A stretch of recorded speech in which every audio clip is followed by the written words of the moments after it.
Ketua Umum Partai Demokrat Susilo Bambang Yudhoyono menulis surat untuk 3 pejabat teras partainya, yakni Ketua Dewan Kehormatan Partai Demokrat Amir Syamsuddin, Wakil Ketua Umum Partai Demokrat Syarif Hasan, dan Sekretaris Jenderal Partai Demokrat Hinca Panjaitan.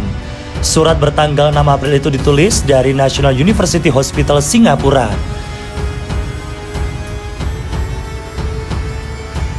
Ketika dikonfirmasi, Hinca membenarkan surat tersebut. Itu terbatas di internal kami, kata dia pada tanggal 7 April 2019. Dalam suratnya, SBY mengaku mendapat informasi ikhwal tampilan kampanye akbar pasangan calon yang diusung Demokrat Prabowo Subianto Sandiaga Uno pada Sabtu sore. Karena menurut saya apa yang akan dilakukan dalam kampanye akbar di GBK tersebut tidak lazim dan tidak mencerminkan kampanye nasional yang inklusif. Melalui sejumlah unsur pimpinan Partai Demokrat, saya meminta konfirmasi apakah berita yang saya dengar itu benar, tulis SBY. SBY mengaku malam harinya dia mendapat kepastian bahwa informasi tersebut benar. Dia berujar konfirmasi itu diperoleh dari pihak lingkaran dalam Prabowo. SBY pun meminta kepada Amir Syamsuddin, Syarif Hasan, dan Hinca Panjaitan agar memberikan saran kepada Prabowo. SBY meminta agar memastikan beberapa hal dalam kampanye Prabowo. Pertama, SBY meminta agar kampanye tetap mengusung inklusivitas, kebinekaan, kemajemukan, dan persatuan, serta kesatuan Indonesia untuk semua.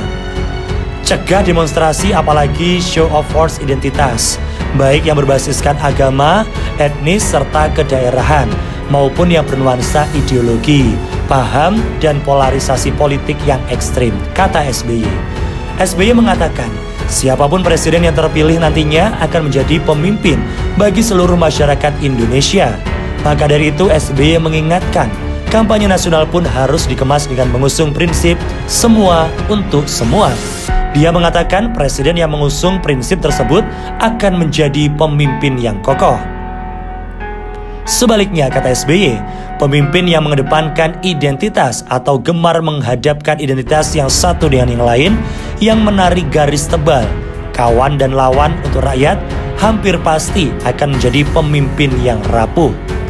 Bahkan sejak awal sebenarnya dia tidak memenuhi syarat sebagai pemimpin bangsa. Saya sangat yakin, paling tidak berharap, tidak ada pemikiran seperti itu pada diri Pak Jokowi dan Pak Prabowo, kata SBY. SBY mengaku tak suka rakyat Indonesia dibelah sebagai pro Pancasila dan pro khilafah. SBY mengatakan jika polarisasi semacam ini dibangun dalam kampanye, dia khawatir bangsa Indonesia benar-benar terbelah ke dalam dua kubu yang berhadapan dan bermusuhan selamanya.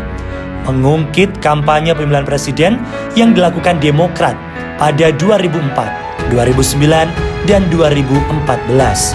SBY mengatakan masih banyak cara berkampanye lainnya. Saya pikir masih banyak narasi kampanye yang cerdas dan mendidik, ucapnya. Bangsa kita sangat majemuk. Kemajemukan itu di satu sisi berkah, tetapi di sisi lain musibah. Jangan bermain api, terbakar nanti. SBY lantas menyinggung bagaimana selama ini Prabowo diidentikan dengan khilafah, sedangkan calon presiden incumbent Joko Widodo dituding komunis. SBY mengatakan narasi semacam ini tidak tepat, gegabah, dan menyesatkan. Sejak awal harusnya narasi seperti ini tidak dipilih, tetapi sudah terlambat. Kalau mau masih ada waktu untuk menghentikannya, ujarnya. Dia menyambung, ketimbang rakyat dibakar sikap dan emosinya untuk saling membenci dan bermusuhan lantaran perbedaan pilihan politik, lebih baik mereka diberitahu ikhwal apa yang akan dilakukan Jokowi atau Prabowo jika terpilih menjadi presiden. Dia berpesan agar benturan identitas dan ideologi yang kelewat keras dan membahayakan ditinggalkan.